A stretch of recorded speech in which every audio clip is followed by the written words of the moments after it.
اور فرشتوں نے ہی سب سے پہلے خانہ کعبہ کا حج کیا۔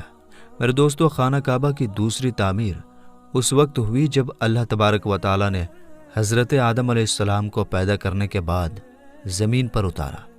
اس طرح جب حضرت آدم علیہ السلام جنت سے زمین پر تشریف لائے تو حضرت آدم علیہ السلام نے اللہ تبارک و تعالیٰ کی بارگاہ میں عرض کی، یا رب العالمین، میں یہاں نہ تو ملائکہ کی تسبیح و تکبیر سن سکتا ہوں اور نہ ہی کوئی عبادت گاہ دیکھتا ہوں جیسا کہ آسمان میں بیت المعمور کو دیکھا کرتا تھا، جس کے چاروں طرف فرشتے طواف کیا کرتے تھے۔ حضرت آدم علیہ السلام کی یہ فریاد سن کر اللہ تبارک و تعالیٰ نے حضرت آدم علیہ السلام سے فرمایا کہ جاؤ، جہاں پر ہم نشان بتائیں وہاں کعبہ بنا کر اس کے چاروں طرف طواف بھی کر لو اور اس کی طرف منہ کر کے نماز بھی ادا کرو۔ حضرت جبرائیل علیہ السلام کو اللہ تبارک و تعالیٰ نے حضرت آدم علیہ السلام کو گائیڈ کرنے کے لیے ان کے ساتھ بھیجا۔ چنانچہ حضرت جبرائیل علیہ السلام اللہ تبارک و تعالیٰ کے حکم پر حضرت آدم علیہ السلام کے ساتھ چل پڑے اور انہیں اس جگہ پر لائے جہاں سے زمین بنی تھی، یعنی جس جگہ سے سب سے پہلے زمین کی جھاگ پیدا ہوئی تھی، اور پھر وہی جھاگ پھیل کر پوری زمین بنی۔ اس جگہ پر حضرت جبرائیل علیہ السلام نے اپنے پر کو زمین پر مارا تو ساتوں زمین تک خانہ کعبہ کی بنیاد ڈال دی، جن بنیادوں کو فرشتوں نے 5 پہاڑوں کے پتھروں کی مدد سے بھرا اور ان بنیادوں پر چاروں طرف دیواریں کھڑی کر دی۔ ان 5 پہاڑوں میں کوہ لبنان، کوہ طور، کوہ جود ہیرا وغیرہ بھی شامل تھے۔ اس طرح جب دوسری بار بنایا جا رہا تھا تو حضرت جبرائیل علیہ السلام، حضرت آدم علیہ السلام اور حضرت اماں حوا رضی اللہ تعالی عنہا بھی شامل تھے۔ حضرت اماں حوا رضی اللہ تعالی عنہا مٹی اٹھا کر لاتی اور حضرت آدم علیہ السلام خانہ کعبہ کو بناتے جاتے۔ جب خانہ کعبہ کی تعمیر کا کام پورا ہو گیا تو پھر اللہ تبارک و تعالیٰ نے حضرت آدم علیہ السلام کو طواف کرنے کا حکم دیا اور ساتھ ہی فرمایا کہ آپ پہلے انسان ہیں اور یہ پہلا گھر ہے۔ پھر حضرت آدم علیہ السلام خانہ کعبہ کی طرف منہ کر کے نماز ادا کیا کرتے اور اللہ تبارک و تعالیٰ کی عبادت میں لگے رہتے۔ خانہ کعبہ کو تیسری بار کس نے بنایا؟ تو دوستو، آدم علیہ السلام کے بنانے کے بعد وقت کے ساتھ ساتھ خانہ کعبہ کی دیواریں بھی کمزور ہونے لگیں، تو حضرت آدم علیہ السلام کے بیٹے حضرت شیث علیہ السلام نے مٹی اور پتھر سے خانہ کعبہ کو تیسری بار بنایا، جبکہ کچھ مفسرین کا یہ کہنا ہے کہ حضرت شیث علیہ السلام نے صرف خانہ کعبہ کی مرمت کا کام کیا، اس کی تعمیر نہیں کی۔ میرے دوستو، اب بات کرتے ہیں خانہ کعبہ کو چوتھی بار کس نے بنایا؟ تو دوستو، خانہ کعبہ کو چوتھی بار اس وقت بنایا گیا جب اللہ تبارک و تعالیٰ نے حضرت نوح علیہ السلام کی قوم پر طوفان کا عذاب بھیجا۔ طوفان نوح میں خانہ کعبہ کی عمارت غائب ہو گئی اور کچھ روایت کے مطابق خانہ کعبہ کی عمارت کو اٹھا لیا گیا اور یہ جگہ صرف ایک اونچے اور لال ٹیلے کی طرح رہ گئی تھی۔ اس طوفان کے بعد جب حضرت ابراہیم علیہ السلام اس دنیا میں تشریف لائے تو اللہ تبارک و تعالیٰ نے حضرت ابراہیم علیہ السلام کو خانہ کعبہ کو بنانے کا حکم دیا۔ حضرت ابراہیم علیہ السلام نے چوتھی بار خانہ کعبہ کو کس طرح بنایا، اس واقعے کے پیچھے کی کہانی کچھ اس طرح ہے کہ جب اللہ تبارک و تعالیٰ کے حکم کے مطابق حضرت ابراہیم علیہ السلام نے اپنی بیوی حضرت بی بی ہاجرہ رضی اللہ تعالی عنہا اور اپنے بیٹے حضرت اسماعیل علیہ السلام کو مکہ کی بنجر و ویران زمین اور پہاڑوں کے بیچ چھوڑ دیا، جہاں پر کوئی انسانی آبادی کا نام و نشان نہ تھا اور نہ ہی خانہ کعبہ کی عمارت تھی۔ خانہ کعبہ کی جگہ بس ایک لال رنگ کا ٹیلا تھا۔ اس وقت حضرت ابراہیم علیہ السلام نے اپنی بیوی اور بچوں کو چھوڑ کر اللہ تبارک و تعالیٰ کے حکم کے مطابق مکہ کی طرف پہلا سفر کیا۔ اس کے بعد جب دوسری بار حضرت ابراہیم علیہ السلام اپنے خاندان سے ملنے کے لیے فلسطین سے مکہ آئے تو تب حضرت اسماعیل علیہ السلام کی قربانی کا واقعہ پیش آیا، اور تیسری بار جب حضرت ابراہیم علیہ السلام مکہ میں تشریف لائے تو حضرت اسماعیل علیہ السلام کی شادی ہوئی، اور اس وقت حضرت ہاجرہ رضی اللہ تعالی عنہا کا انتقال ہو چکا تھا۔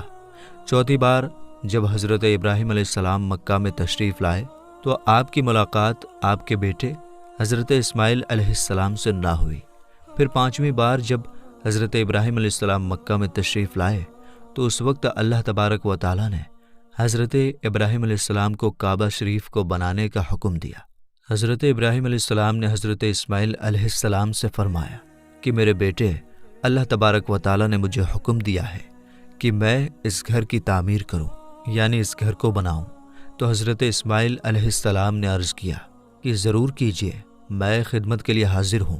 چنانچہ ایک روایت کے مطابق خانہ کعبہ کی بنیادوں کا نشان حضرت جبرائیل علیہ السلام نے بتایا۔